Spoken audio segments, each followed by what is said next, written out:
Es un corte coronal, ¿ah? Siempre es importante identificar Este es el un tipo corte coronal, correcto. coronal. ¿Por qué coronal? Eh, Porque pasa por la sutura coronaria. y en este entonces podemos ver acá, como les decía, en la parte inferior y medial eh, del lóbulo temporal, esta área que sería aquí el hipocampo, ¿verdad? Y la formación hipocampal completa.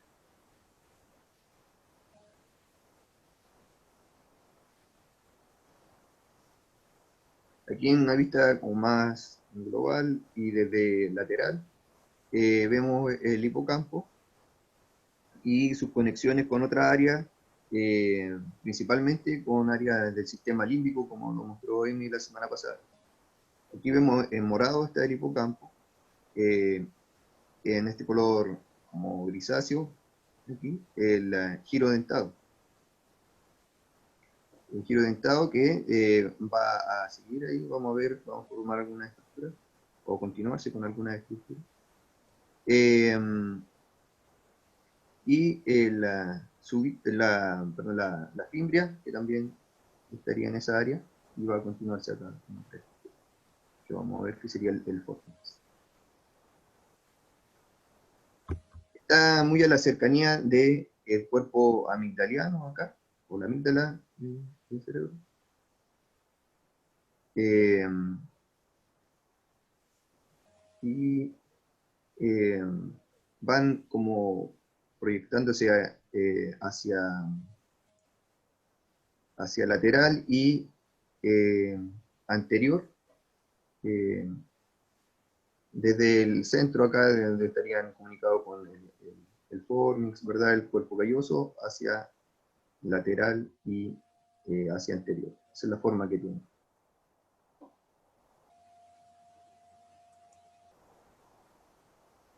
El hipocampo como tal se puede dividir en varias partes. Vamos a ver que se divide en sus estratos celulares y también en los cuernos de ambas áreas. En cuanto a las capas celulares, tiene solamente 3 capas celulares, ya que el arquipalio, ¿verdad?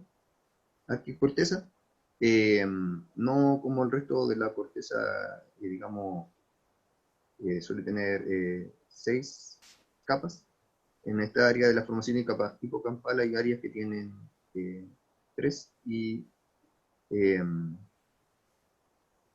es por eso, por ser parte de la arquicorteza.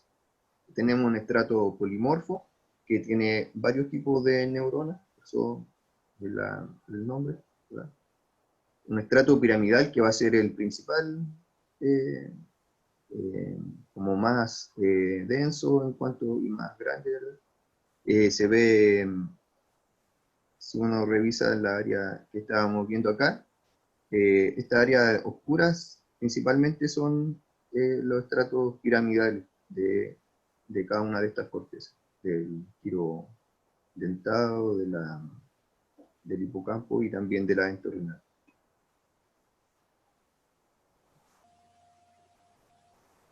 Y también un estrato molecular. Esas son las 3 capas celulares que tienen. Estas van a formar distintas vías, que son las vías del hipocampo. Hay una vía perforante, eh, que va desde la corteza entorrinal hasta las células granulares del giro dentado. Esa lo vamos a revisar enseguida en una imagen ahí. Las musgosas, muy bien. Esas van del giro dentado a la Kuerner 3 y las colaterales de Schaffer, que van de forma vertical ahí, en oblicuo. Ahí lo vamos a ver la forma que tiene, que van desde el cuerno de Amón 3 al cuerno de Amón 1. Aquí es donde están las vías y aprovechamos de ver un poquito dónde están ubicados ¿Esto los es cuernos. del Nether? ¿Cuál es tu fuente aquí? El Nether, tengo la Ya, bibliografía al final, ya, ahí, sería pero voy a bueno si agregarla a pie de al imagen pie de... colocar el... Ya. ¿Mm? Ya. Perfecto, adelante, sigue nomás. Entonces, aquí es donde se ve ya desde más cerca, digamos, toda esta información hipocampal. Estábamos hablando del hipocampo propiamente. Aquí nos muestra solamente el cuerno de Amón 1, que sería el más extenso que comunica hacia el subículo, toda esta área. Luego el cuerno de Amón 2 estaría más o menos acá en la parte media. Cuerno de Amón 3, y la parte más pequeña, no la muestran mucho, sería el cuerno de Amón 4, que es el que comunica hacia el giro dentado. Y aquí vemos las vías. Por ejemplo, tenemos la vía perforante, aquí aparece, vía desde la corteza entorrinal hacia el giro dentado, y también llega finalmente hacia cuerno Amón 1, Amón 3 y subículo. Pero ahí vemos cómo, digamos que se salta el trayecto de la forma así como de S que tiene normalmente, y perfora hacia allá, como de forma directa hacia el giro dentado.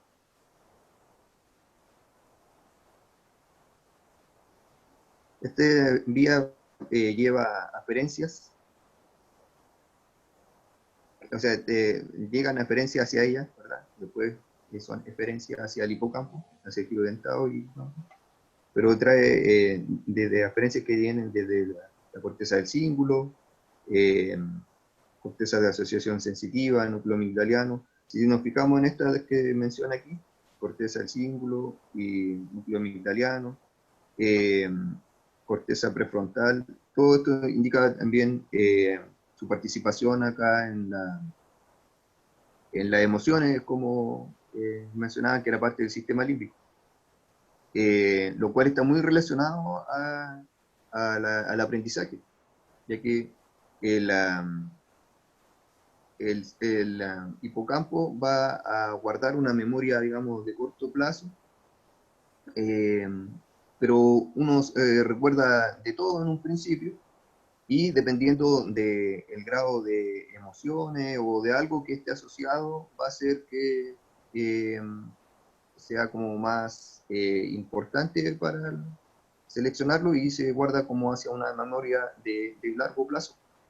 Lo que se habla mucho hoy en día en los tipos de aprendizaje, digamos, un aprendizaje significativo, cuando hablan que tiene que tener como alguna relación con emociones, ¿verdad? Que sea o entretención, por ejemplo, en el aprendizaje. Iría relacionado a esta función que tiene aquí, con estas aferencias que le llegan desde el sistema límbico.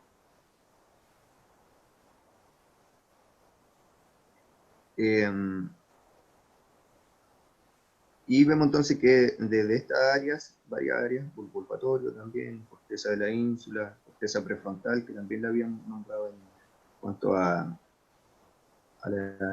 sistema límbico. Todo eso llega acá a la corteza entorrinal, ¿verdad? Y hace este circuito, en este caso la vía perforante. La otra vía era la vía de las fibras musgosas, que serían estas de acá. Vemos acá que comunican hacia las distintas áreas del hipocampo, el cuerno de Amón 3, cuerno de Amón 1, desde el giro dentado, perdón, hacia esa área, el cuerno de Amón 3 y 1. Y por aquí, ahí están colaterales de Schaeffer, nos muestra esta que va aquí como descendiendo, ¿verdad? Que viene como por el albio, ya que esta área sería el albio, y vemos que era un área de fibra mielinizada, es por eso que es más blanquecino, toda esa área que yo le mostré como el dorso del caballito. Estos son los axones de las células piramidales, de la Correcto. segunda capa. Eso forma el algo y después forma todo lo que son los pilares del fornix. Eso hace a los pilares del fornix.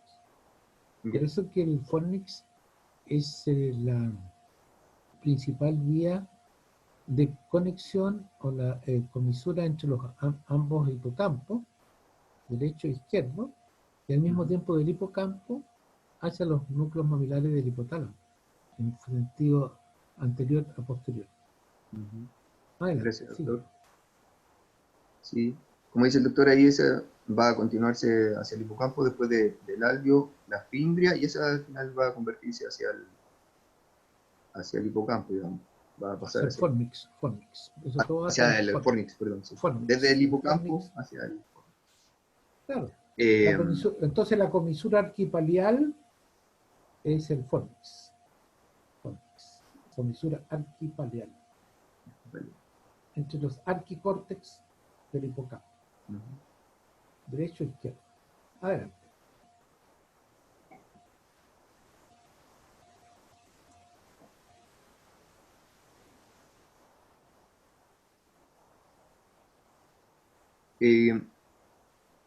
Eh, sí, sí.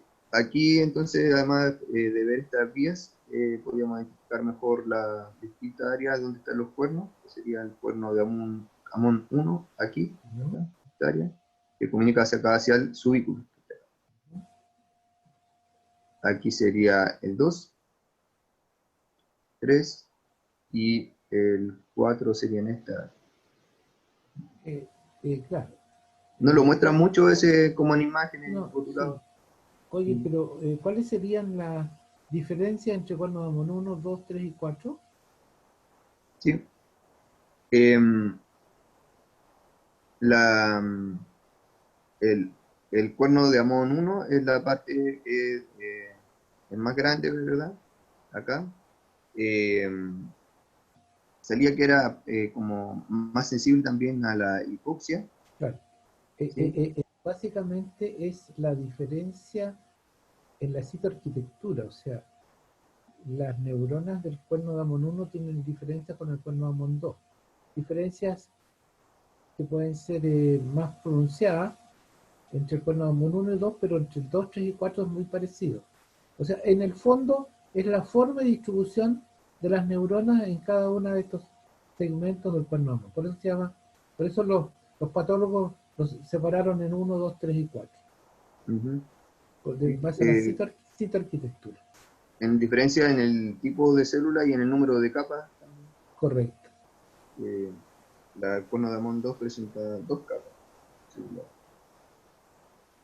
Eh, y el 3 sale, leí en la guía que era eh, como un árbol dendrítico, o sea que tiene las dendritas más desarrolladas que las otras partes. Uh-huh.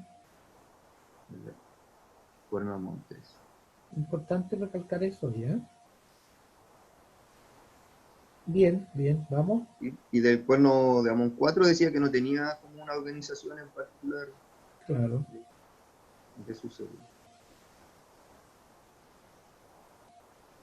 No se olviden que nosotros partimos con el esquema básico, que son tres estratos. ¿Mm? Un estrato Oriens, un piramidal y un molecular. Oriens o polimorfo, que es más Polimorfo, superficial. correcto. El piramidal que tiene piramidales más grandes y Clarito, pequeñas, y claro, el último que es de célula granulosa, el molecular. correcto. Correcto, esa es más bien se asocia con área de recepción. El piramidal con la área efectora y el Oriens o polimórfico con área de asociación fundamentalmente dedicada a la interconexión. Adelante, síguelo. Gracias.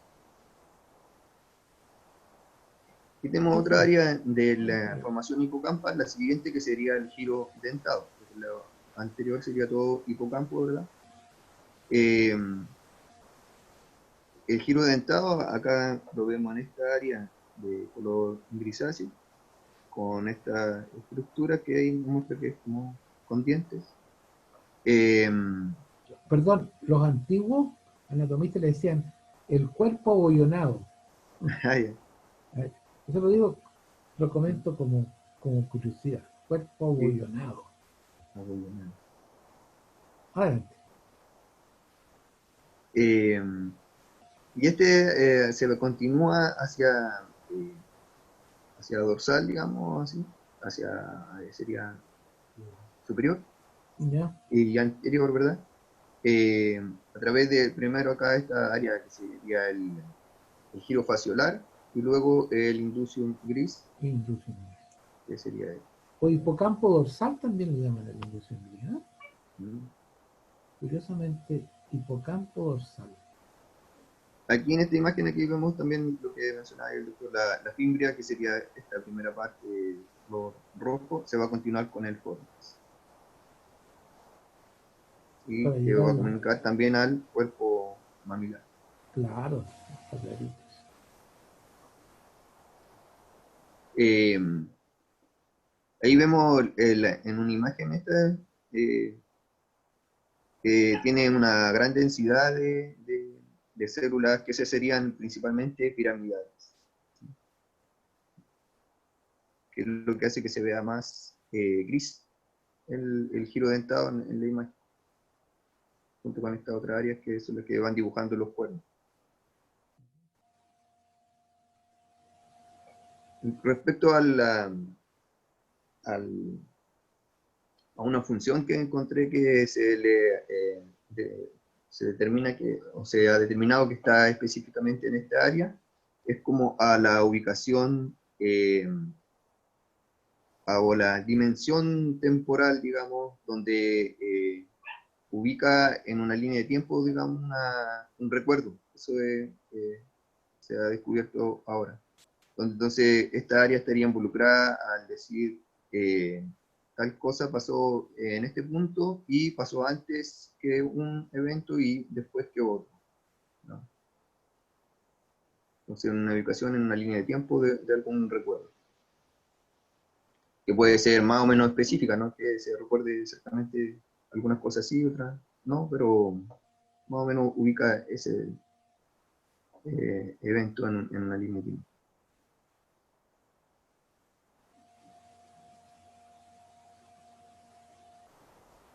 La otra área que mencionábamos antes era el subículo. Eh, Esta área es la principal zona eferente de la formación hipocampal. También tiene varias aferencias, recibe información acá, ¿verdad? Vemos de nuevo esta imagen de las vías. Nos fijamos, recibe información desde el giro dentado, los cuernos de Mont, acá, y desde la corteza entorrinal, pero también él principalmente envía fibras hacia la corteza entorrinal y también por el alveo, como se ve aquí esa moradita que va por acá, hacia la fimbra y luego al fornix. O sea que va a comunicar eh, hacia el exterior. Estas son las principales fibras que van a ser extrínsecas del hipocampo, ya que los otros circuitos son intrínsecos, solamente comunican áreas dentro de la formación hipocampal, como la vía perforante o la de Schaffer. Esas van comunicando distintas áreas de la misma formación hipocampal. En cambio acá, por el subículo van a salir eh, fibra hacia el exterior, digamos, por tanto son extrínsecas y van hacia fornix, el cuerpo mamilar, ¿verdad?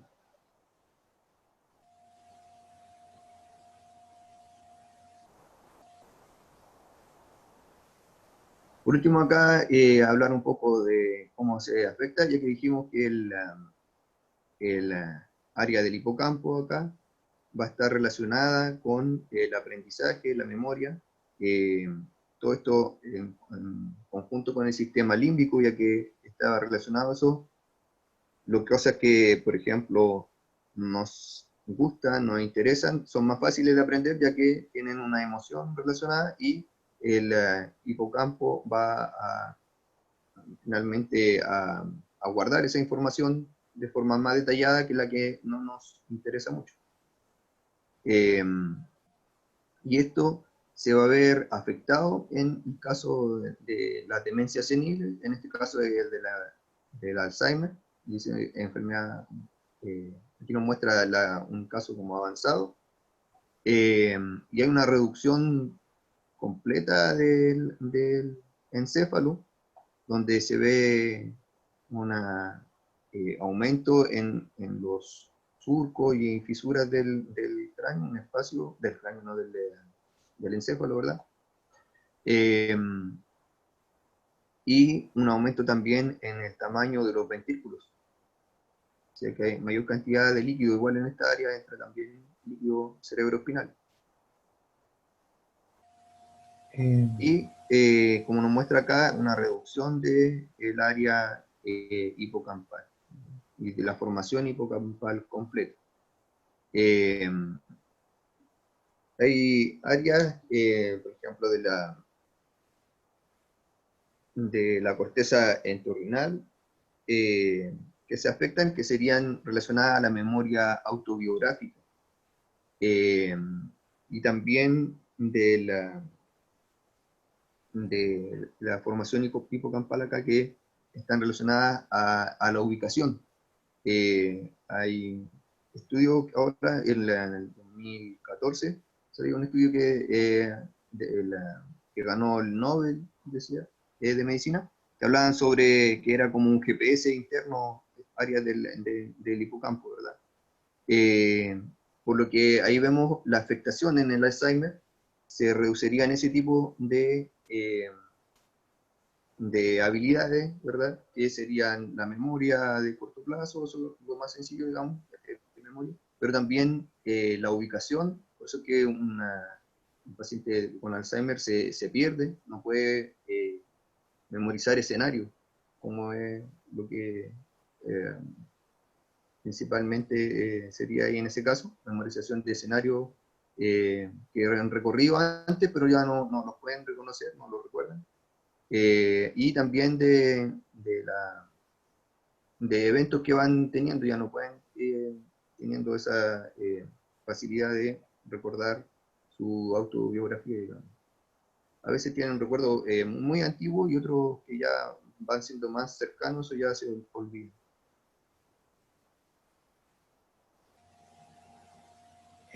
Quisiera Sí, con hacerle, eso termina, sí, doctor. quisiera hacer unos alcances. Me parece muy clara tu exposición, tú eres muy didáctico, sobre todo con esa Gracias. facilidad que tienes para dibujar. Yo creo que ese hipocampo que le muestras a tus alumnos, no se les va a olvidar esta esquemita que le hiciste, donde está muy bien. Mira, vuelve a la última del cerebro de una persona con demencia. Gracias. En general, las personas con demencia tienen una pérdida de sustancia gris, es decir, se le achica el cerebro. ¿Te fijas el volumen del lado derecho y del lado izquierdo? Hay Correcto. diferencia. Entonces, lo primero que se observa es que si ustedes miran, el grosor del córtex de los hemisferios es bastante menor en el lado derecho que en el lado izquierdo. En segundo lugar, se profundizan los surcos y fisuras. Mira la fisura lateral. Compara la fisura lateral del lado derecho y el lado izquierdo. Si tú la puedes indicar, mira, miren cómo se profundiza esa grándula. Y cómo el hipocampo desaparece, porque tú lo mostraste, fíjate, compara el derecho y el izquierdo. Bueno, hay diferentes tipos de demencia donde el cerebro se achica. Pero uno de los tipos de demencia es la enfermedad de Alzheimer. Correcto. Hay otros tipos de demencia, ¿ya? Ahora, en el caso de la enfermedad de Alzheimer, esto se agrava más todavía, este achicamiento, digamos, de del cerebro con aumento de las cavidades, sobre todo de los ventrículos laterales. Es tanto que a los pacientes les colocan una válvula que lo conectan con la vena yugular para drenar el líquido cerebroespinal que se acumula en exceso por el gran tamaño de los ventrículos, que aumenta. Entonces, en el caso del Alzheimer, esto se complica más porque en las neuronas de los tres estratos, sobre todo el piramidal, se produce una desorganización interna de los neurotúbulo y neurofilamento, que son en el fondo el armazón que sostiene la forma celular, como lo han visto con el profesor Molino. Entonces, junto con formarse unos ovillos dentro de las neuronas, al interior de las neuronas, o sea, de esta desorganización de los neurotúbulos y neurofilamentos, por razones metabólicas que no están muy claras, se va produciendo un desecho que se acumula entre las sinapsis, entre una neurona del hipocampo y otra neurona, por ejemplo, entre dos neuronas piramidales. Y esa sustancia se llama sustancia amiloide, que es un desecho que se va acumulando y que va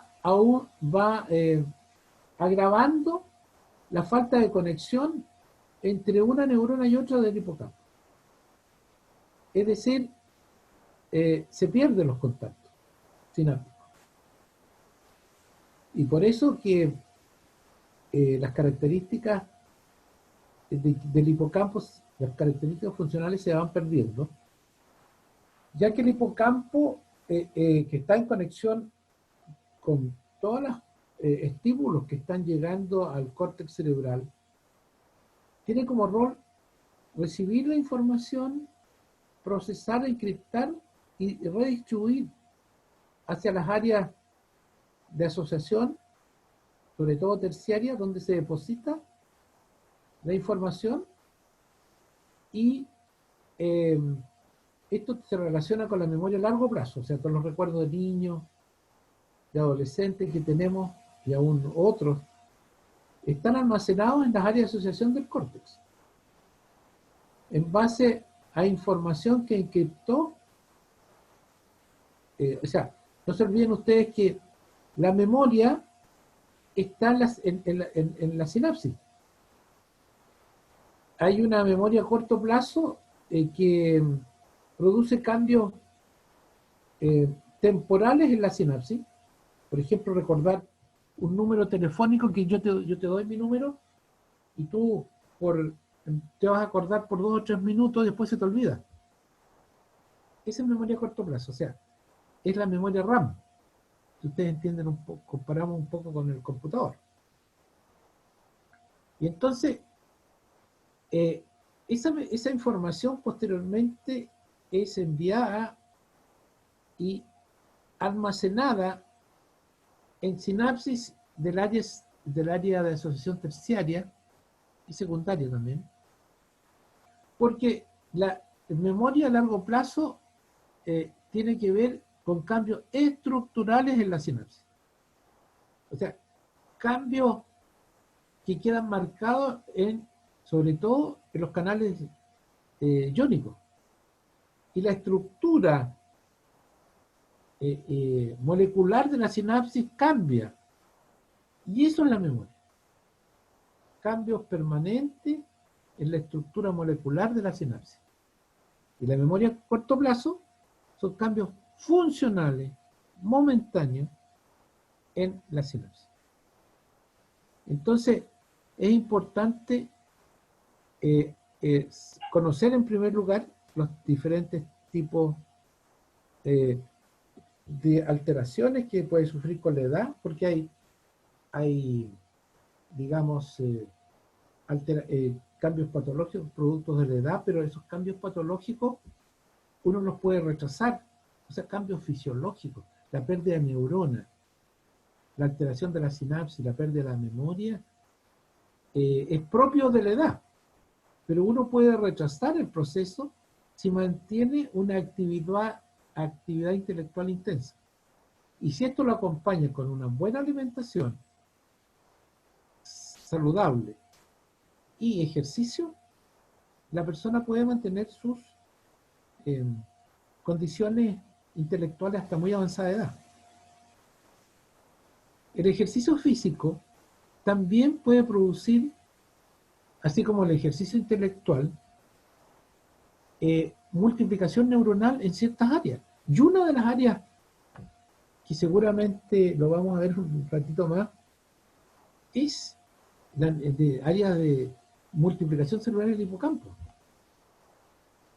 Entonces, es importante que ustedes asocien esta estructura entonces con las funciones que tiene. No sé si alguien me quiere hacer alguna consulta, si no, vamos a pasar a Ignacio con la otra parte. Me pareció muy didáctico te felicito por Gracias, doctor. tu simpleza, porque precisamente enseñar es simplificar. Nosotros como profesores tenemos la misión de que lo complejo transformarlo en algo más fácil, no en algo más difícil. Y ustedes aprenden más cuando junto con simplificar, resumir, le agregamos agrado por lo que se está diciendo. Por eso que es súper importante la aplicación de la neuroanatomía, por eso neuroanatomía funcional. Y ustedes lo han hecho bien, ustedes relacionan forma y estructura. La neuroanatomía antigua, la que yo estudié en la Universidad de Concepción, aquellos años, era más bien una descripción memorística estructural, donde teníamos que aprender de memoria, a veces sin entender mucho, toda esta estructura. Entonces, por eso que la pedagogía ha ido variando, donde los profesores se preocupan de explicar en forma más sencilla, porque antes la impresión era que el mejor profesor era el que sabía más, el que daba más información en clase y al que menos le entendíamos. En mis tiempos. Chita que escapo el profe porque no le entendí nada. Entonces, ¿se dan cuenta cómo ha ido cambiando los tiempos? Ahora hay que simplificar. Por eso es que yo te alabo, Rodemir, tu estrategia. Y en general a todos ustedes. Que tienen que simplificar, tienen que tomar, no presentar imágenes con tanto nombre, aunque nosotros a veces caemos en el tema, ¿te fijas? Pero lo bueno es hacerlo más simple y después ir agregando paulatinamente conforme los alumnos vayan avanzando más información, pero no presentar una imagen llena de nombres, y donde realmente el que escucha, el auditor, no sabe qué es lo más importante y qué es lo secundario. Siempre en nuestras intervenciones tenemos que recalcar lo más importante y lo más secundario. Uno tiende a ser erudito, a demostrar erudición, ¿sí? Pero eso no es lo único. Uno tiene que demostrar erudición en saber distinguir entre lo principal y lo superfluo. Si yo en una exposición le coloco todo en el mismo nivel, obviamente que el aprendizaje es menor. O sea, lo que puede captar. Y no se olviden ustedes que yo he hecho trabajo al respecto, que el nivel de atención son 15 a 20 minutos. Después empezamos a mirar la mosquita que anda dando vueltas. Cuando estamos en clase, empezamos a mirar para el lado, empezamos a ver al profe, qué es lo que hace. O sea, la atención, o sea, dentro de los 20 minutos tenemos que largar lo más conceptual, lo estructural. Entonces, eso te lo digo porque esto está asociado con el proceso de aprendizaje. Como tú muy bien lo planteaste, el hipocampo, memoria y aprendizaje. Bueno, el aprendizaje es retener información que entra por el hipocampo, se encripta y queda en el área de asociación. Y eso, si se acompaña con como tú lo dijiste en algún momento, con algo agradable, si hacemos agradable el concepto mejor se queda.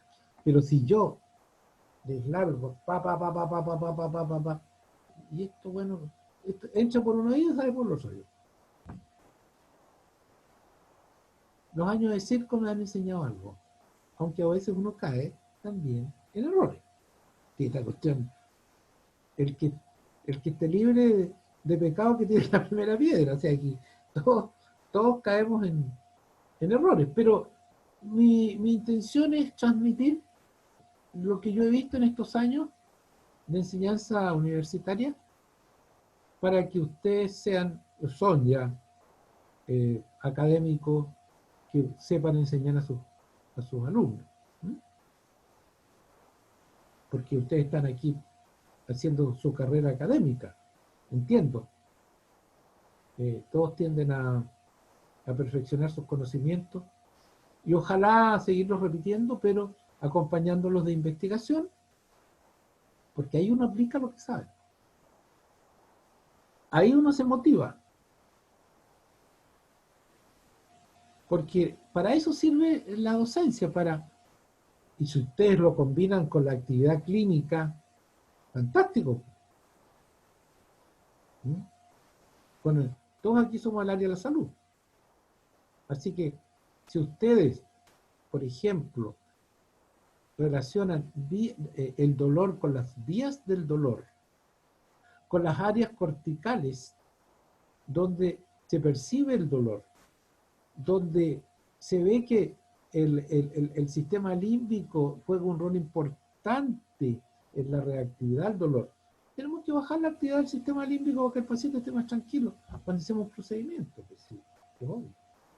Bueno, esto es, a Ignacio lo tengo, como dicen los radioaficionados, lo tengo empalmerado, esperando su ingreso. Pero eso quería recalcar en atención al tema de Rodemir, que lo vuelvo a felicitar por la simplicidad y sobre todo crear estos recursos didácticos. Muy bien. Ignacio. Ya, vamos a partir con la presentación. ¿Cuántos minutos tienes calculado, Ignacio? 20 minutos aprox, 25. Excelente. En sí el tema va a ser más conceptual a diferencia de otros temas. Sí, lo conversamos por WhatsApp, que es un tema más de neurofisiología que neuroanatómico. Exacto. Más neurofisiología, más neuroanatómico. Claro. Entonces son hartos conceptos que vamos a ir revisando y bueno, vamos a partir con la neuroplasticidad. Vamos, esto. Muy bien. Ya. En sí, primero esta presentación se va a organizar con una definición de neuroplasticidad que se ha estado viendo durante el tiempo y los mecanismos que engloban la neuroplasticidad. En sí la presentación está organizada con dos grandes artículos que encontré, que uno es un review de neuroplasticidad en adulto de más de 40 años de investigación, en el cual mencionan que la neuroplasticidad puede... ¿Te puedo pedir un favor? Si Dígame. tú como este es un tema muy contingente, si lo puedes enviar por WhatsApp a todo el grupo, estos papers. Sí, porque por supuesto. Este 2014, porque la neuroplasticidad cada día está siendo requerida en todas las áreas de nuestra actividad profesional. Así que te agradecería que estos temas, sobre todo los papers, los compartamos en todo el grupo de WhatsApp. Perfecto, eso lo voy a enviar. Te lo agradezco. Los artículos. Ya, bueno, este año 2014, en este artículo, hicieron una definición de neuroplasticidad y mencionaron que la neuroplasticidad puede representar no solo cambios morfológicos, ¿ya? El área del cerebro, las redes neuronales que existen, conexiones, y no solamente neurogénesis, sino también son cambios más neurobioquímicos, ¿ya? Eso fue una conclusión después de este estudio de 40 años que se empezó ya desde el año 1948, que partieron los primeros estudios de neuroplasticidad firmemente, pero ya se vio que no era algo solamente morfológico, sino era algo más global más generalizado, tanto la neurobioquímica. Acá al lado derecho hay una foto de Ramón y Cajal, ¿ya?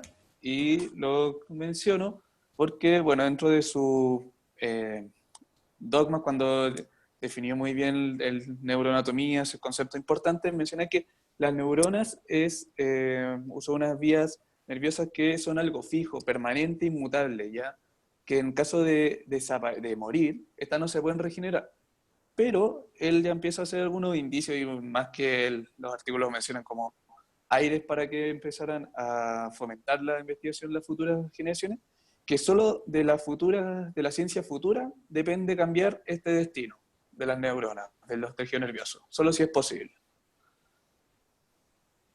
Siguiendo con avances y definiciones de neuroplasticidad, acá encontré un artículo más reciente, que ya está publicado de mayo del 2020, ¡Ay, qué en el cual interesante!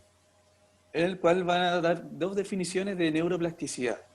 Y la primera definición conceptual es la capacidad del sistema nervioso para cambiar su actividad en respuesta a estímulos intrínsecos o extrínsecos, reorganizando su estructura, función o conexiones.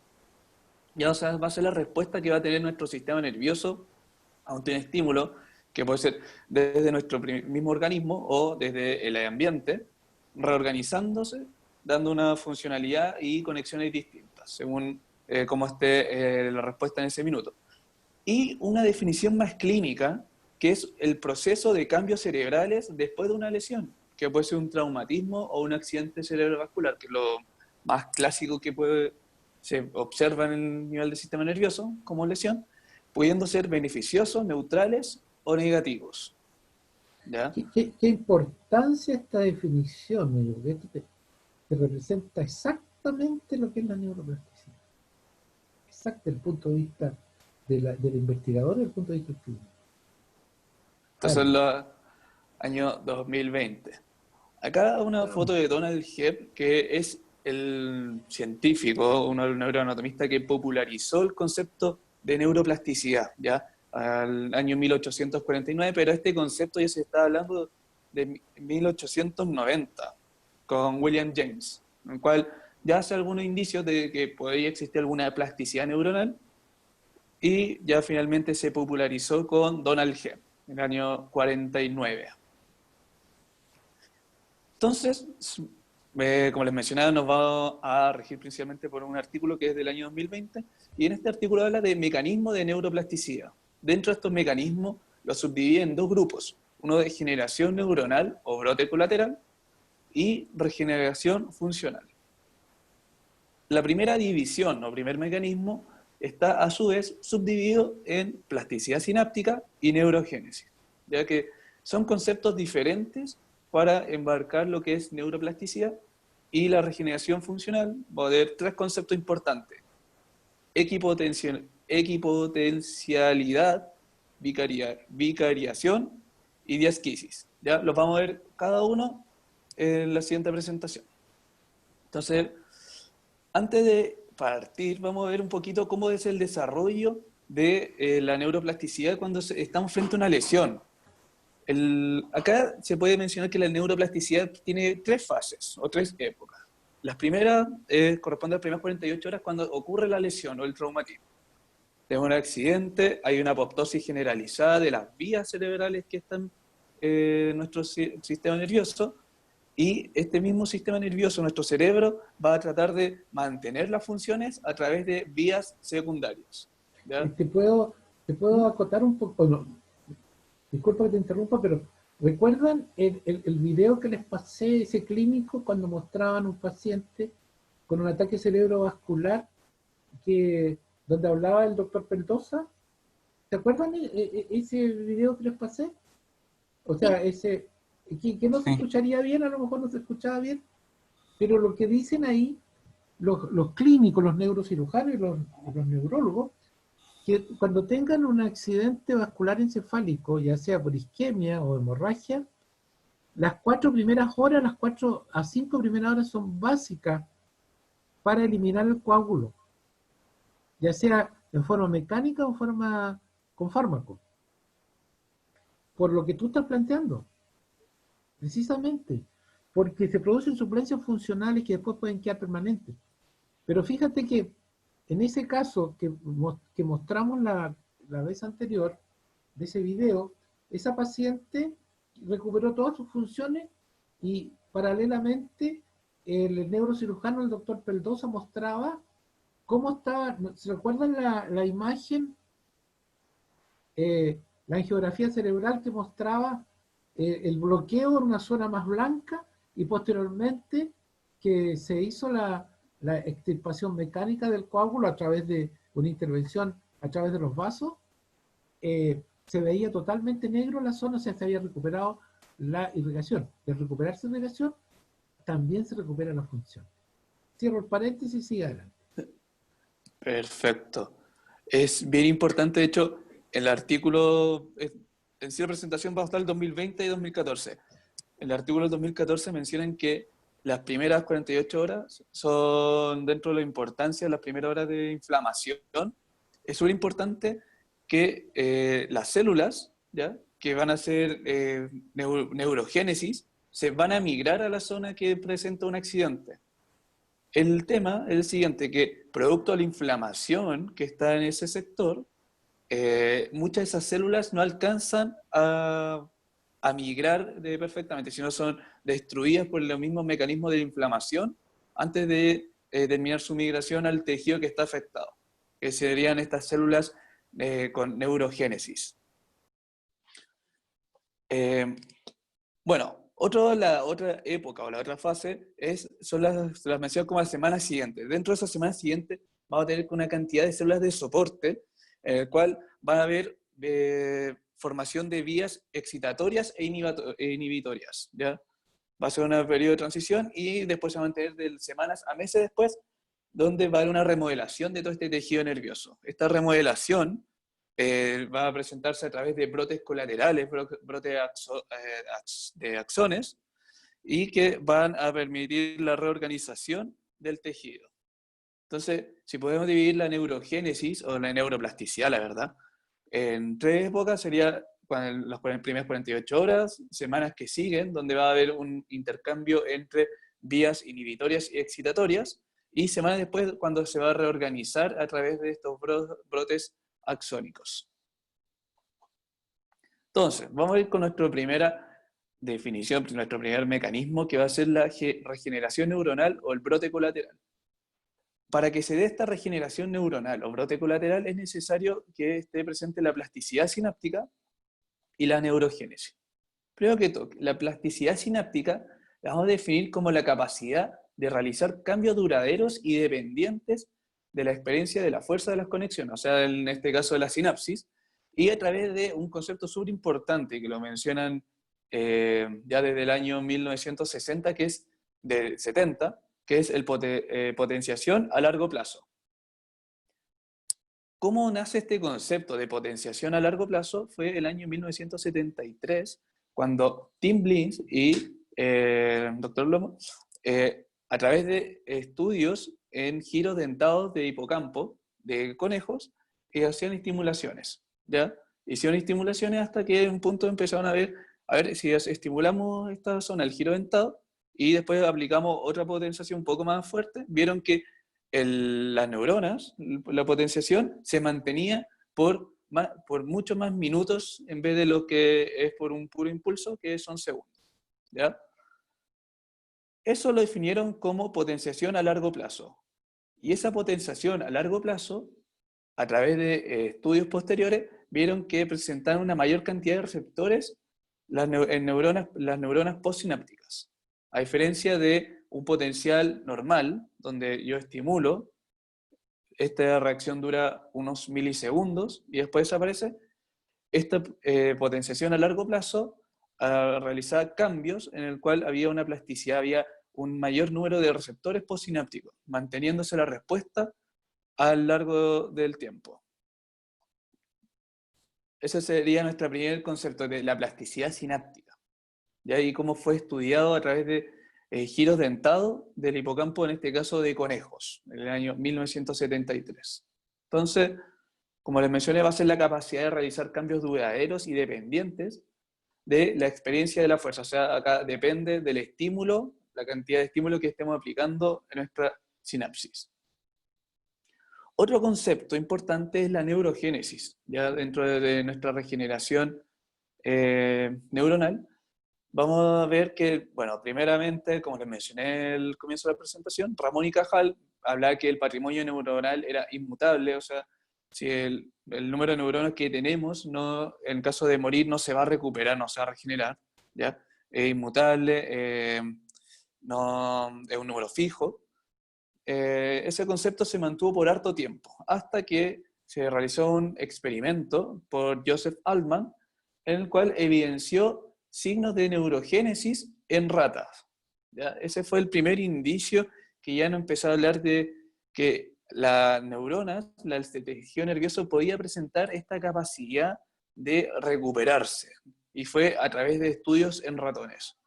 Hoy en día sabemos que en el bulbo olfatorio, nuestro neuroepitelio que está presente en esa región, en la cavidad nasal alta, presenta una regeneración constante, ¿ya? Y estudios recientes ya están hablando, y bueno, no tan recientes, son del año 1980 aproximadamente, que hay también neurogénesis en el hipocampo, y específicamente zonas que hablamos hace unos minutos con Rodevil. En este esquema se puede observar cómo se va presentando esta migración o esta neurogénesis. Esta generación de células madres, por así mencionar, neuroblastos, va a partir de la zona subventricular, ya en la zona, cerca del área hipocampal. Acá se puede observar cómo esta zona subventricular, desde esta zona subventricular van a migrar estos neuroblastos a lo que es el bulbo olfatorio, ¿ya?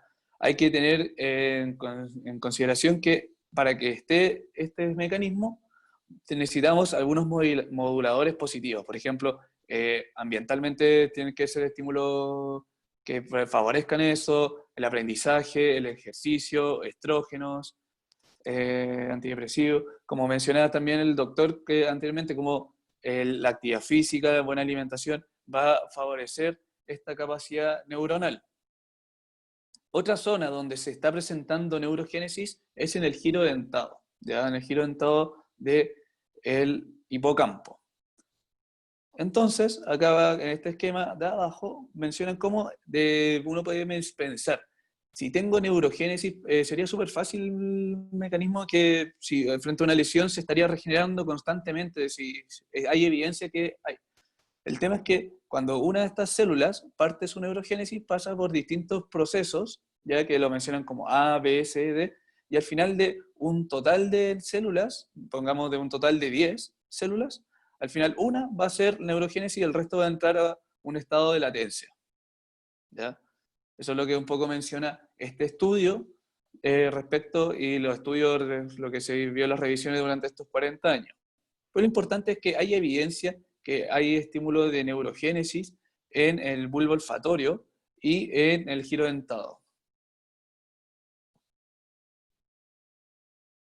Dentro de este estudio importante de los factores que van a modular esta respuesta, esta neurogénesis, y uno que es bien estudiado, el estrés crónico, cómo va a afectar esta degeneración.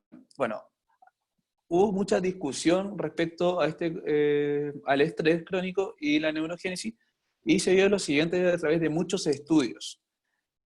Dentro del sistema límbico, ya, hipotálamo pituitaria adrenal, hablan que este estrés crónico, el cortisol que iba a estar, se pensó un tiempo que podría matar las neuronas. Está ese concepto, durante muchos años estuvo instaurado.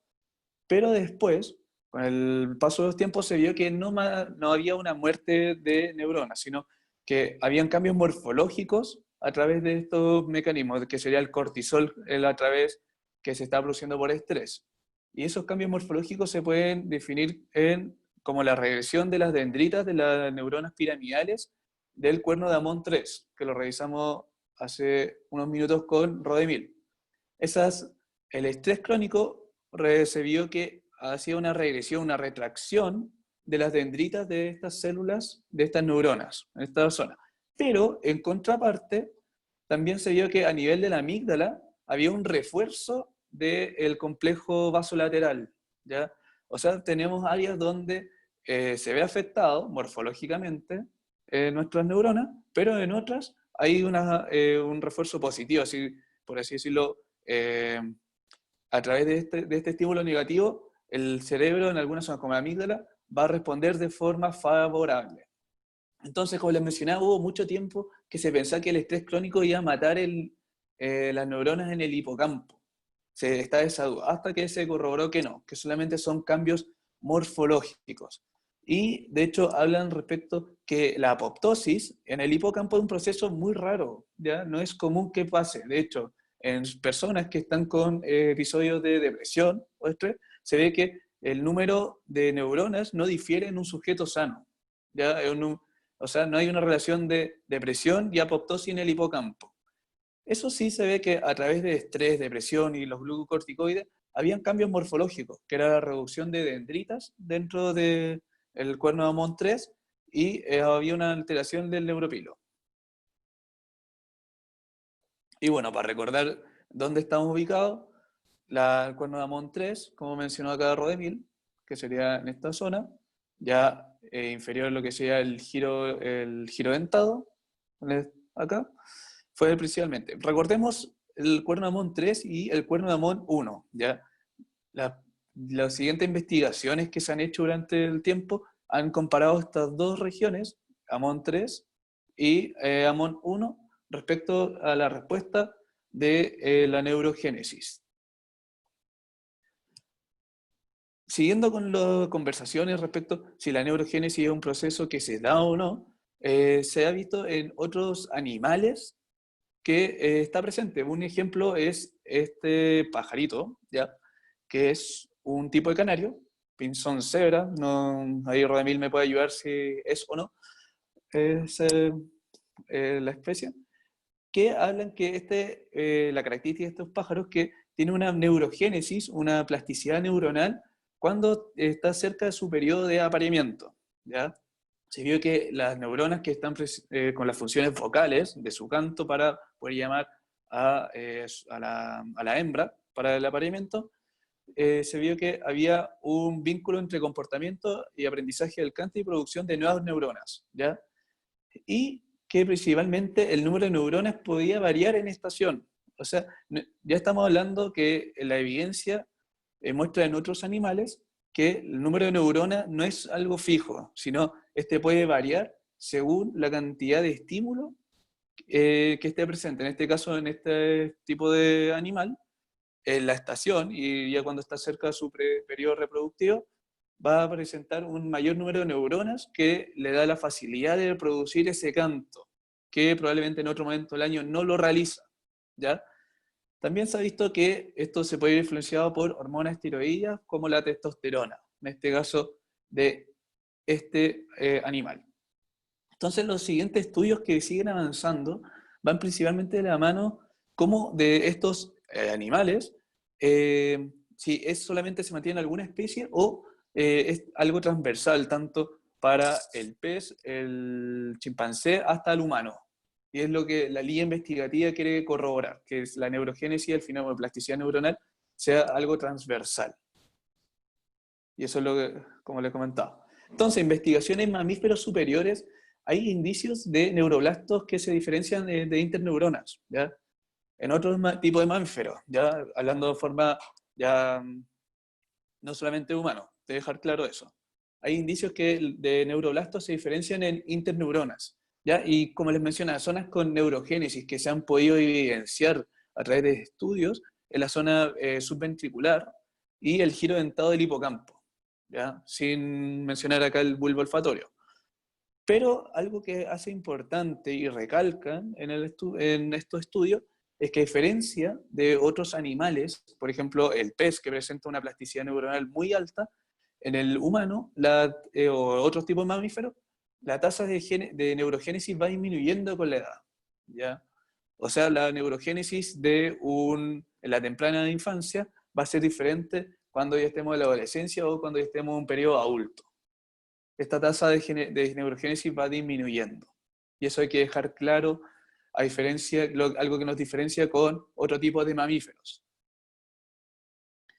Y bueno, mencionar acá algunos reguladores que están partícipes en esta neurogénesis, como les mencioné con el estudio de los canarios, las hormonas esteroidales sexuales, hablan ya del factor neurotrófico derivado del cerebro, factor de crecimiento endotelial, y glutamato y astroglía, que van a favorecer un ambiente favorable para que se dé la neurogénesis en estas zonas. Dentro de, para plasmar un poco, de repente con cambios morfológicos, es un proceso muy largo poder evidenciarlo. Pero lo que es más rápido que se puede observar es a través de los cambios nucleares o celulares. Y uno de esos cambios que se puede observar es a través de la cantidad de cromatina que está presente.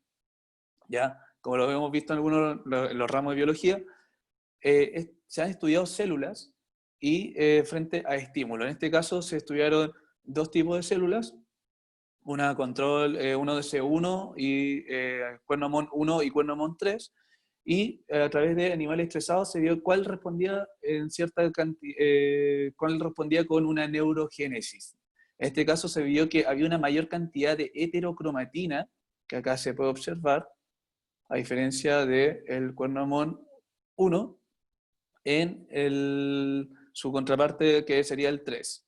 Y esto ya está hablando en su minuto, cuando se realizó este estudio, que había un factor epigenético, o sea, ya no es solamente los genes, sino como el ambiente puede modular características en este caso celulares. Y acá la descripción, que son microscopía electrónica de neuronas piramidales, ya con un corte de 2 micras. Y acá se puede observar. Este estudio se realizó con animales en un ambiente estresado. Pero está la respuesta ya. Si yo estoy tomando corticoides, ya estoy con glucocorticoides, ¿tendría la misma respuesta? Eso era una pregunta que se planteó después. Se vio que en otro estudio no fue así.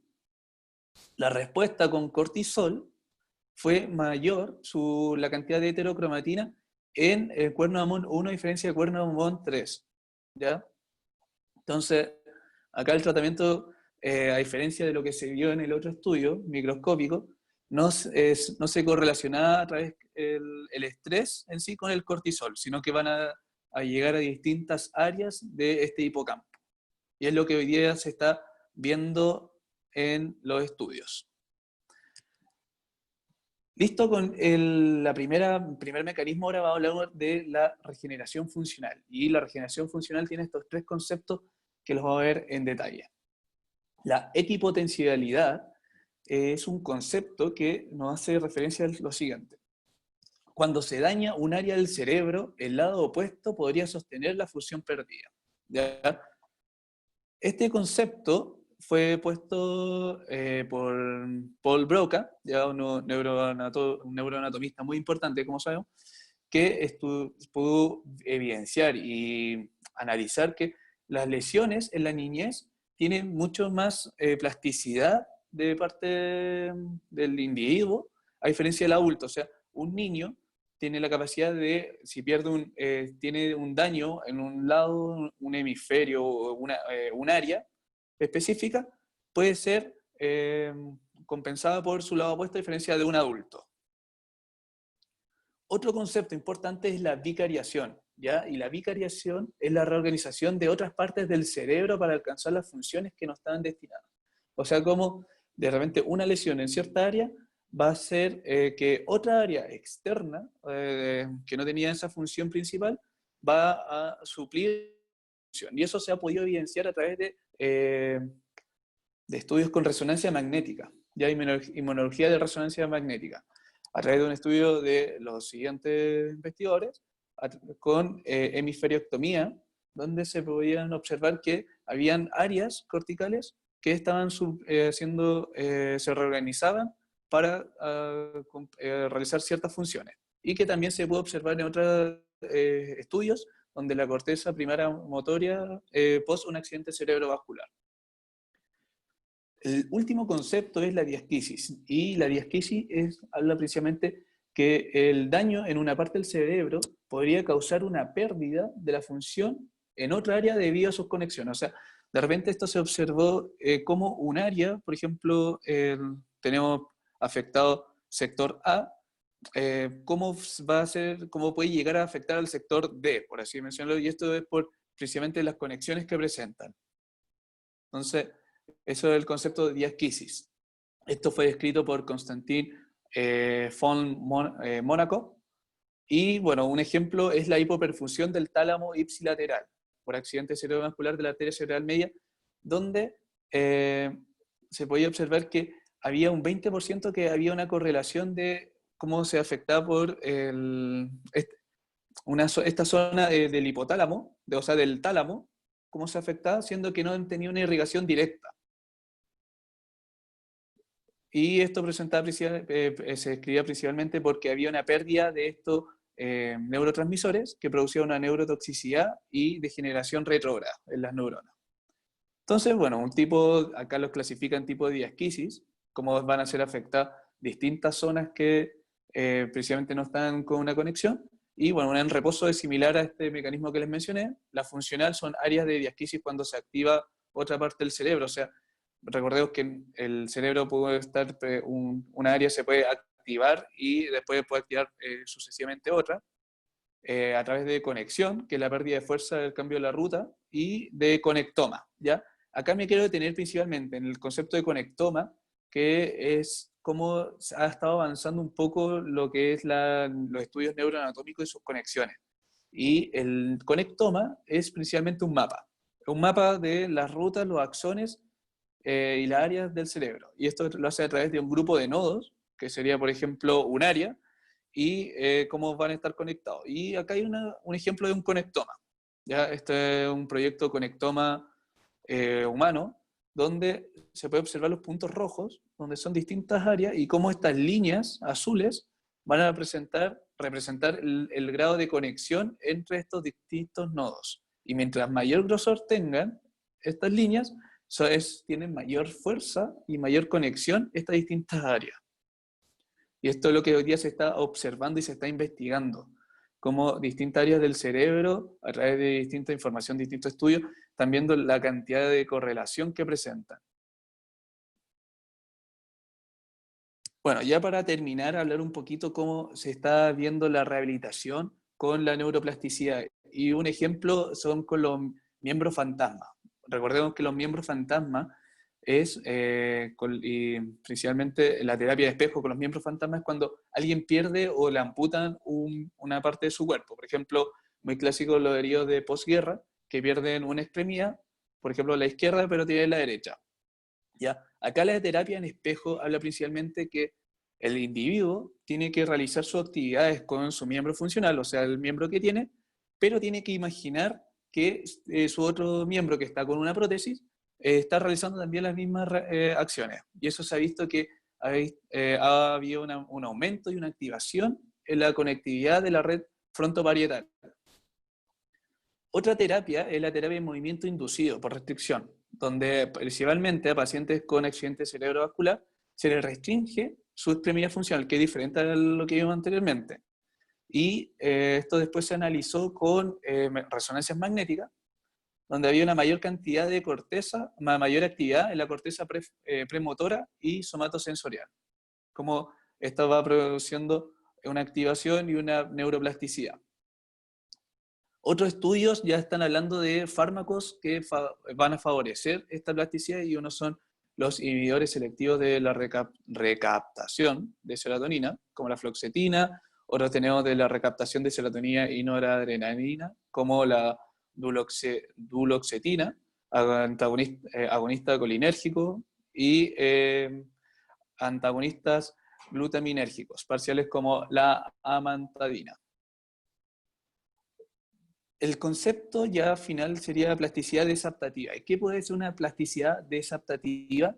¿Se acuerdan que vimos el concepto que la neuroplasticidad puede traer cambios beneficiosos, neutrales o negativos? Bueno, la plasticidad desadaptativa es cuando la conexión que se realiza en el cerebro, producto de esta neuroplasticidad, trae cambios aberrantes o negativos. Y un ejemplo de esto es la disautonía dependiente del uso del dolor, que es muy clásico de los escritores, y el dolor de miembro fantasma. De repente, como hay gente, individuos que pierden un brazo o de post-extracción dentaria, sienten que todavía le duele ese miembro que perdieron, siendo que no existe en sí la área que debería estar causando el dolor. Y mencionan que lo que le duele el brazo es ese brazo, o ese diente, en ese caso que puede también referirse dolor a miembro fantasma. Y eso sería por un mecanismo de plasticidad desadaptativa.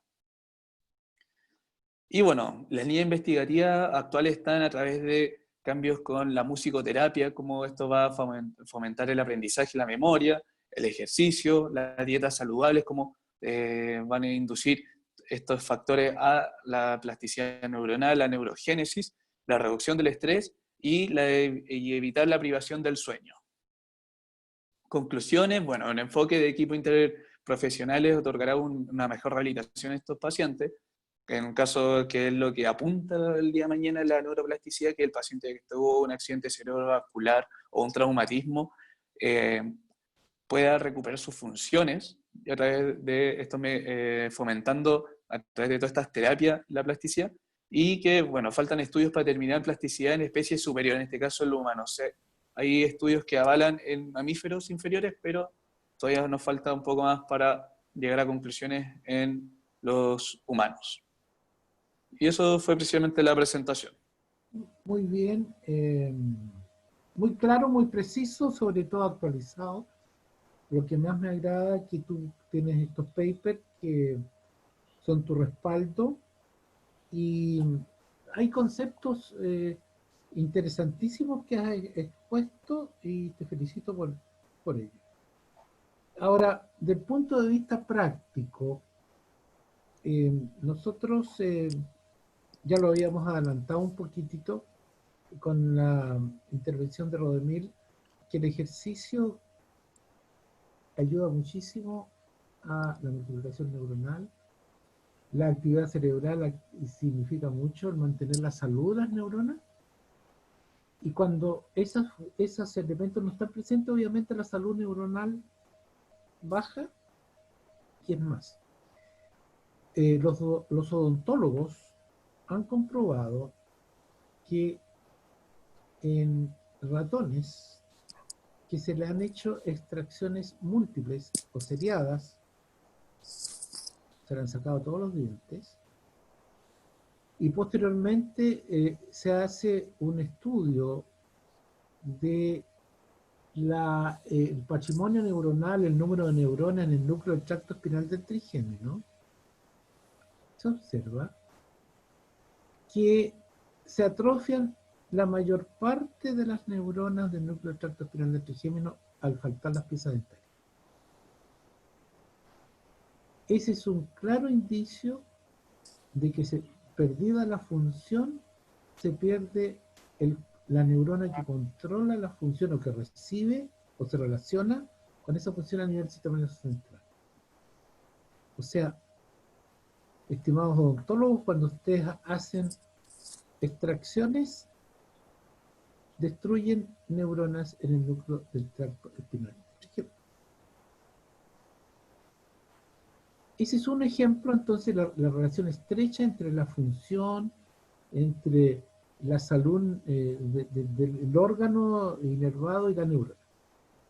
Por otro lado, también yo les relaté, yo fui testigo de esta situación en la Universidad de Londres, sobre el efecto de la memorización sobre el tamaño del hipocampo.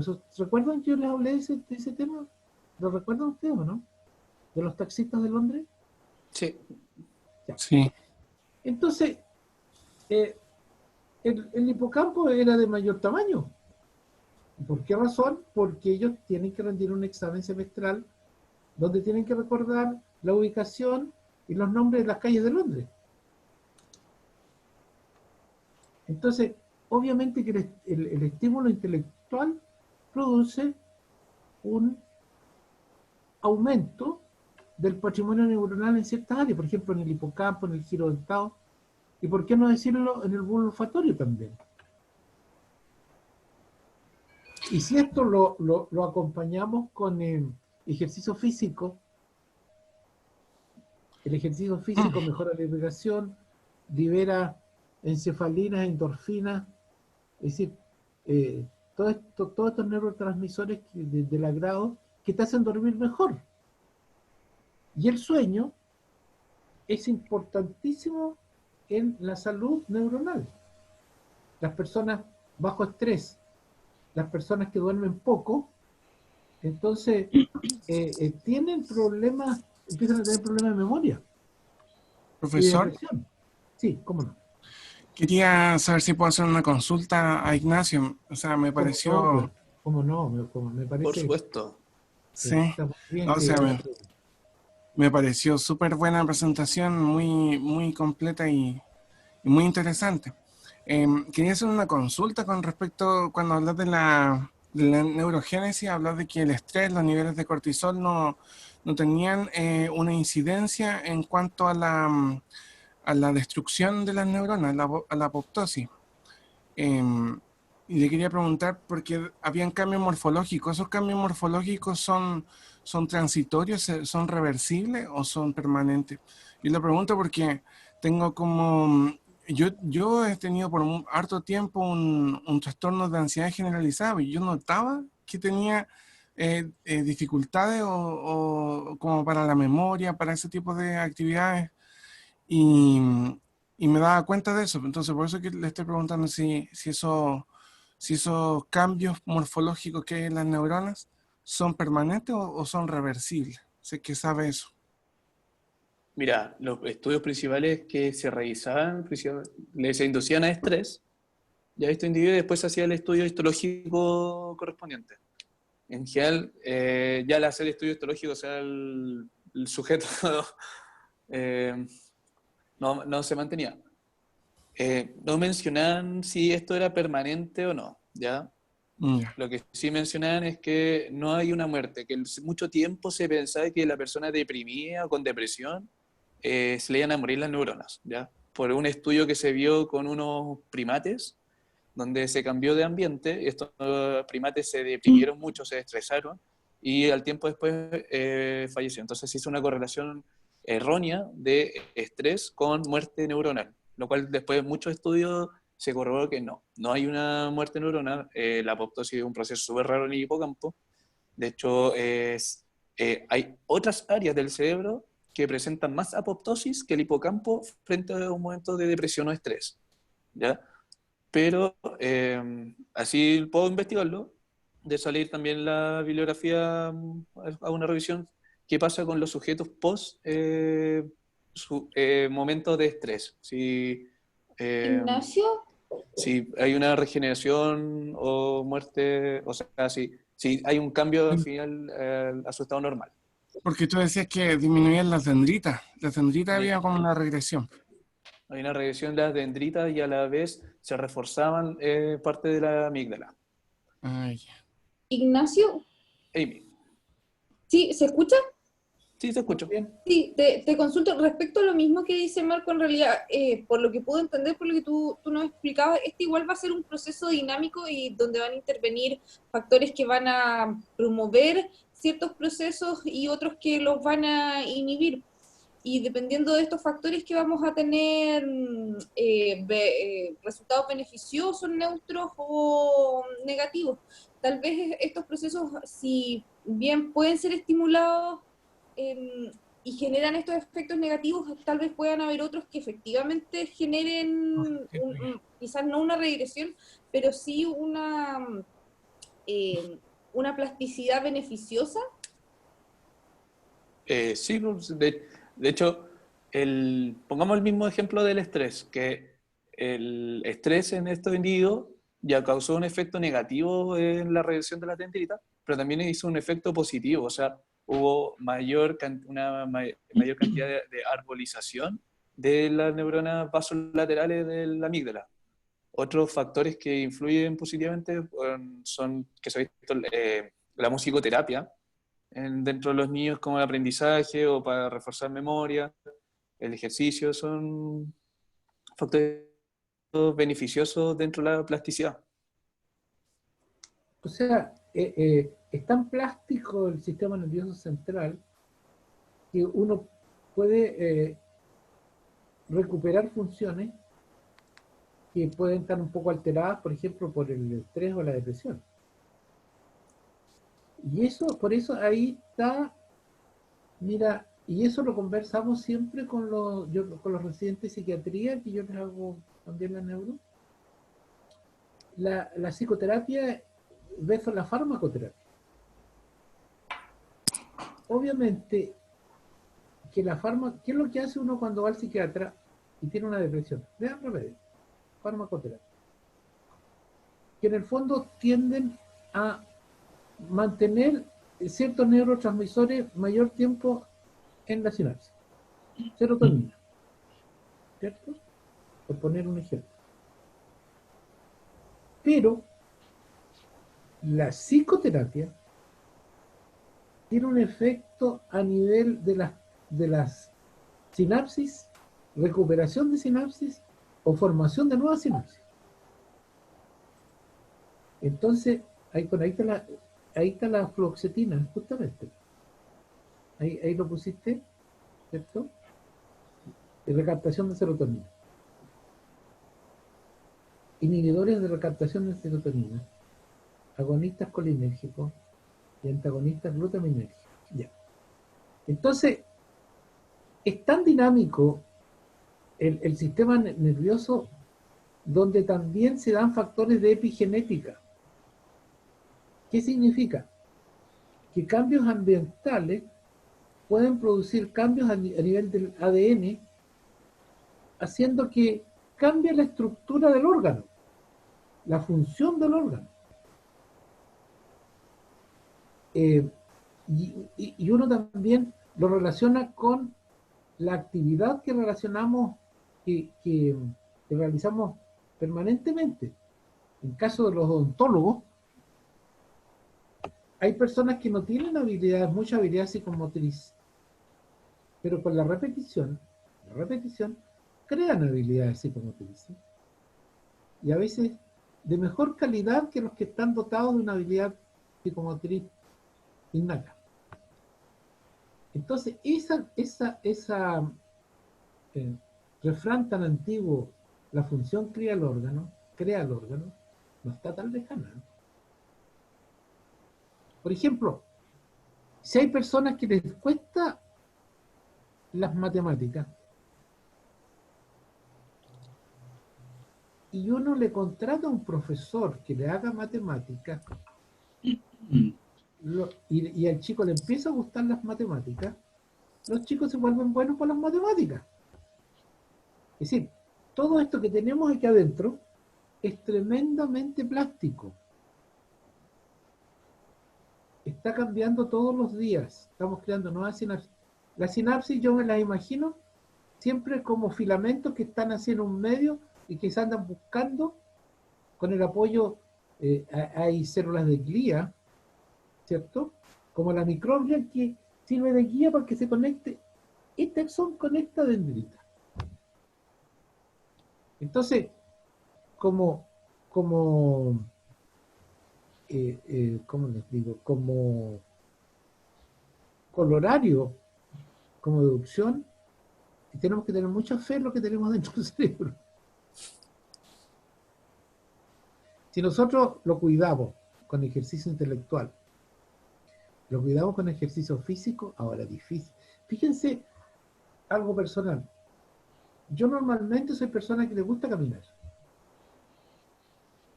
Y me siento bastante comprometido en mi salud física y a lo mejor también psicológica con no hacer ejercicio. Entonces, quiero señalar que lo que dice Ignacio lo encuentro tremendamente importante. Está muy claro, tuvo la habilidad de, justamente lo que decía, de transformar algo complicado en algo fácil. Redujo muchos conceptos en ideas claras y precisas.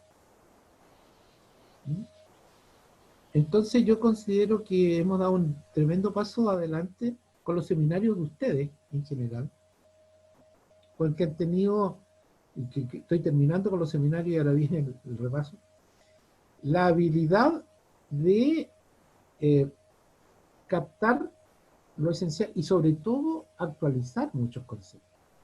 La neuroanatomía no puede quedarse en los conceptos de don Ramón Santiago Ramón y Cajal, que decía que no, era imposible la multiplicación neuronal después que las neuronas alcanzaban su tamaño adulto. Por eso que GEP es súper importante, y todos los otros autores que nombró Ignacio, súper importante en la evolución que ha tenido este concepto y en la creación de nuevos paradigmas. Por eso que los neurólogos insisten tanto que cuando una persona comienza a sentir hormigueo, problemas para dificultad para hablar, inmediatamente consulten al neurólogo, porque puede ser una isquemia cerebral o se está formando un coágulo, lo cual ellos inmediatamente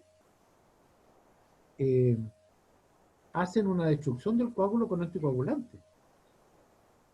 Le meten atorvastatinas a pasto y anticoagulantes a pasto, y los coágulos lo hacen triste, y si no se meten por dentro, como lo hizo lo hace el doctor Peldosa, ilustre exalumno de la UFRO y ayudante de neuroanatomía mío por 5 años. Con Marcelo, en aquellos años empezamos a trabajar estaban recién comenzando los computadores, los Mac, y comenzamos a introducir el uso de los Mac en los prácticos de neuro. Hacer imágenes, hice varios sistemas de autoaprendizaje, y Marcelo sabe perfectamente, yo lo conozco, y es tremendamente hábil en el uso de la computación, y sobre todo eso lo ha aplicado para la visión tridimensional, para operar. Él dice, es neurocirujano que opera por dentro. Él hizo su especialidad en neurocirugía en la Universidad de Valparaíso 3 años, y después hizo neurocirugía intervencionista en la Católica, hizo 3 años más. Y entonces, obviamente que él ha desarrollado una tremenda plasticidad neuronal relacionada con la ubicación tridimensional en imágenes del sistema nervioso. Y nosotros, ustedes, también se estarán dando cuenta que están adquiriendo muchos conceptos, muchas habilidades que antes no tenían. Entonces, creo que el estudio serio, y sobre todo el compartir conocimiento entre nosotros, porque nadie es dueño del conocimiento. Fíjense que yo comparto mucho con mis ayudantes. Yo tengo todos los prácticos de neuro del segundo año de medicina, los preparo los días lunes con mis ayudantes. Tengo 19 ayudantes alumnos. Tengo 19 grupos de neuro. Cada ayudante tiene 6 alumnos y hacen foros en horarios de acuerdo al tiempo de ellos, en base a objetivos que yo les entrego. Entonces, mientras más contacto, mientras más intercambio, mientras más ejercicio haya en aspectos neuroanatómicos, más aprenden los alumnos. Mientras más los motiven. Por eso el trabajo en equipo es súper importante. Los que hagan clases trabajen con hartos ayudantes alumnos. Yo creo que Andrés debe trabajar con hartos ayudantes alumnos. Ignacio, ¿tú haces clases en un instituto por ahí? Bueno. Sí, tengo de hecho mi grupo de ayudantes también. Ah, no, son menos, son cinco. Pero de todas maneras, el trabajo en equipo porque aquí hay la neuroplasticidad va y viene. 5 cabezas piensan más que una. 19 cabezas piensan más que una. Y hemos descubierto en investigación, por ejemplo, ustedes conocen a Néstor Nahuelcura, que hace clases ahora, que es discípulo nuestro. Yo le dirigí la tesis de magíster. Y con Néstor hemos hecho hartas cosas neuroperiférico, neurofacial, y hemos presentado el trabajo, hemos publicado. Y eso se ha enriquecido cuando él era ayudante alumno.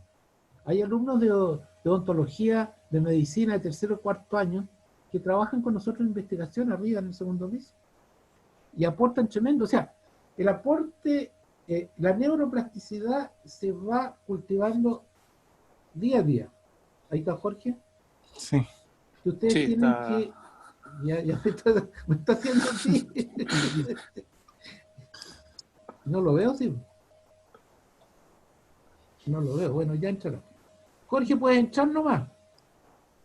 Yo te estaba esperando, estaba haciendo tiempo. Está silenciado. Estoy hace más de 20 minutos hecho escuchando todas las presentaciones, digamos. Yo no te había visto, fíjate. No, sí, pues. Es que ya van a ser 20 para las 11, entonces No, el sí, papito está a mí bien. me aprieta después cuando No, a la sí, vuelta. está bien. Qué bueno que me avisaste. Si tú no Sí. avisas, no ¿No? Te voy a seguir hablando, pues sí. sigo hablando. Sí. Estaba yo rellenando para que llegaras, pues. No, sí estaba, qué rato estaba adentro, qué rato. Ya, ok. Entonces quedamos en eso. El próximo martes vamos a hacer repasos. Ojalá 2 martes seguidos. Yo les voy a hacer demostraciones de corte de cerebro y corte de tronco encefálico. ¿Ok? Ya, listo, Jorge, adelante. Listo, ya, gracias. Gracias a ti, disculpa. No, no te preocupes, tranquilo. Ya, No. chao, chao. Bien. Buenos días, jóvenes, ¿cómo están ustedes? Hola, buenos Hola, días. Buenos días, profesor. buen día. Qué bueno de verlos, ya todos bien, parecen, sin mayor problema. Lo hice de menos la semana pasada. Estaba sentado aquí a la hora cuando me llamaron que no había magíster. Para mí fue frustrante, ¿no? Así que, bueno, nosotros también estamos llegando al término de historia de anatomía. Quedaría una presentación que es la de Ignacio, el día de hoy, y después yo hago, no sé si un par de presentaciones o una presentación sobre la historia anatómica en Chile en general, ¿ya? Así que, y con eso estaríamos terminando la asignatura para solamente quedar las notas finales nomás, nada más. Así que, no sé si comenzamos de inmediato. Ignacio, tú te escuché atentamente tu presentación de Neuro, muy buena hoy, exacta, te felicito. Chao. Muchas cosas súper claras. Y ahora te toca esto. Me toca esto, exacto. Sí, Dime 2 minutos. sí, no, te doy. Incluso podemos esperar hasta 5 minutos, ¿les parece? Son 20 para las 11. ¿Cuánto a las 11:00 comienza? 5 minutos para, si quieren pararse un minuto, tomar un cafecito, ir a buscar una tacita, no sé, ir al baño, no, alguna cosa. Puede ser que falte. Ya, esperemos 5 minutos entonces. Ya. Sí.